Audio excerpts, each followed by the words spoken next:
seek not for the result, but enjoy the process. I used to be a student who seeked for the results. Results such as test outcomes, comments from others, and aimed to make my personal profile perfect. I believe this may be a quite familiar circumstance for a lot of us. But this actually led to a lot of meaningless internal turbulence and made me drain away all my energies. That was when a wise and great influence in my life told me that all these results matter for nothing. When my mother first said that to me, I used up all my brain cells to try to figure out what she meant. Like, how possibly could results not matter? Then it was not until recently when I started to finally comprehend what she actually meant. The result is only a tiny point in our life. However, the process that we sauntered through, they connect into a line. And from lines, they build into a complete plane. Recently, I learned to break free out of a small point that used to cage me tightly. Now I can build my own plane. Let us begin with a short story first, my story. I aim to do art as a future major, so I often engage myself in relevant activities, such as digital paintings and some original creations. Initially, it was my pure interest, creating artworks based on my own imaginations, styles, and doing it the way I enjoyed. Then during early secondary school year, I started off a social media account where I sometimes upload my works upon it. At first, it was just for fun. And then, it was for views. Then, it was for likes, which only ended up in a desperate yearning for more followers, and I became obsessed with this fame. Upon waking up every day, the first thing I did was to reach out for my phone, scroll anxiously down a homepage with a breath rate and heartbeat accelerating, just expecting those red notifications to pop out from the follower list. I was dying to see if people appreciated my work, to see if I was excellent enough, to see if I could achieve high standards, to see if I could become a popular, a famous, a successful illustrator. Well, cruelly, but reasonably, fame didn't seem to like me that much. And those miserable statistics of views and likes pierced right through me. I began doubting my personal interests, styles, and even my entire self. As a result, I began this foolish journey of compromising for the sake of my audience, complying to the latest trends and styles, desperately trying to make myself popular. And this time, it actually ended up worse. Attempting to install alien ways of creating onto myself was as if forcing a fish to ride a bicycle. It does not work. And so eventually, with this fatal obsession, I managed to achieve nothing, but only fill myself up with self-doubts and an accumulation of negative emotions. It's time for me to adjust my mentality. Yes. But adjusting one's mentality is not a simple job as it may sound. I tried, unfortunately, in a wrong way. The method that I used to overcome the situation was by comforting myself with my achievements in other areas, such as some grades, some compliments, or those childish awards I received. Yes, that obsession among views and likes, they did gradually drift away. But the way I used accomplishments and achievements to make myself confident remained the same. My firmness was fragile, as it was built upon a foundation of profound attention towards these goals and results.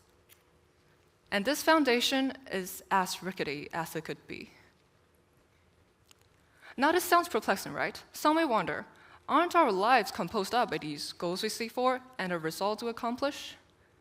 Excluding them, what could possibly serve to prove our abilities? But before I venture to answer these questions, I got another story for you. Once again, it's a story about the growth process as an art student.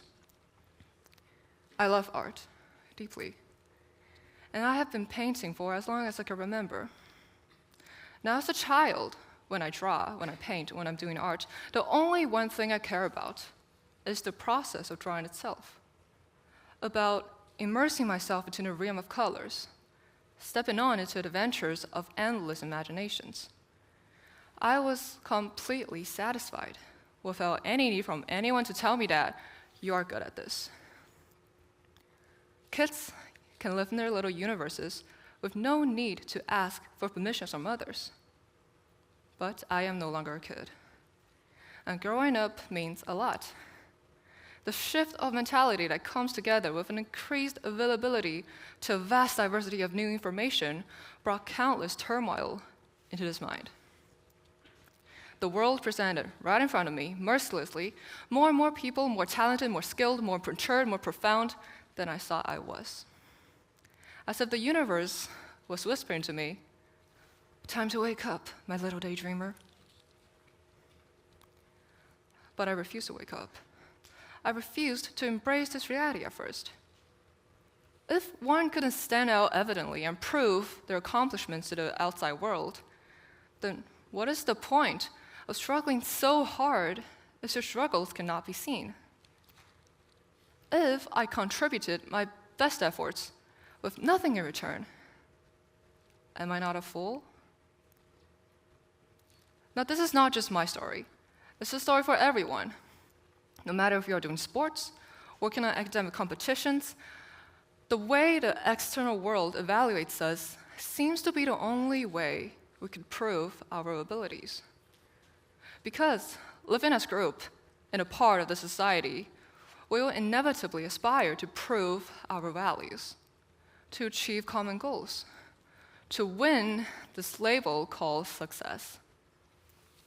And at the end of a long, exhausting journey, we do hope for a golden palace filled with wonderful treasures. But there is no palace. The term successful has always been subjective. Different ages, different experience, different ages, different perspectives, they can all alter the definition of this concept, which we call success. Same as for goals and results. For those who identify themselves with these goals and results, accomplishing one goal only means to snowball the beginning of a new one. This goes on eternally from high school to college to society that surrounds the rest of one's life. Now let's come back to our question. Is it goals and results that compose up our life? Or furthermore, is there an ultimate goal in our life? What exactly are we striving for? Now, the outside world can no longer provide us a clear-cut answer to this question. What can we do? We end up searching for our own answer. And my answer is simple. We live for our moments, for each single second of our life. Looking back into the past, I used to focus too much on how others define me. This led to the loss of my inner self while enslaving me with my own obsessions. But now, I could put my mind to rest. I chased away all the overthinkings, the anxieties, the pondering over what my actions could provide me with. Yes, thinking is vital, but overthinking is dangerous. The thing is, everything has to be kept in a certain degree somewhere in the middle. And gradually, I found myself capable of focusing on the things right in front of me and enjoy the fragmental moments of each day. I believe, eventually, we should all return to our childhood state of mind. A child, yes, who enjoys the sensations of crayons when painting, the burst of imaginations when reading, the softness of the grass when running, and the undulation of melody when singing. These are all the purest moments and sensations in life. Together, they weave up into satisfying and fulfilling days. Days become years, then a lifetime. I call this a growing down mindset. It is about trying to abolish our utilitarian mentality, chase away our vanities, deliberately collect happiness from tiny moments and sensations in life. By doing so, I found myself growing much more emotionally stable and firm.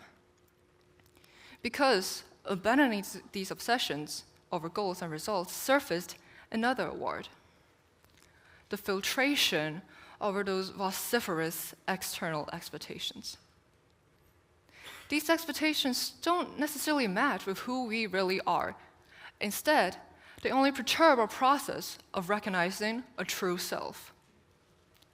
The time when we can avoid these expectations is exactly the time when we can find back our own self, our own little universe in its chaotic world.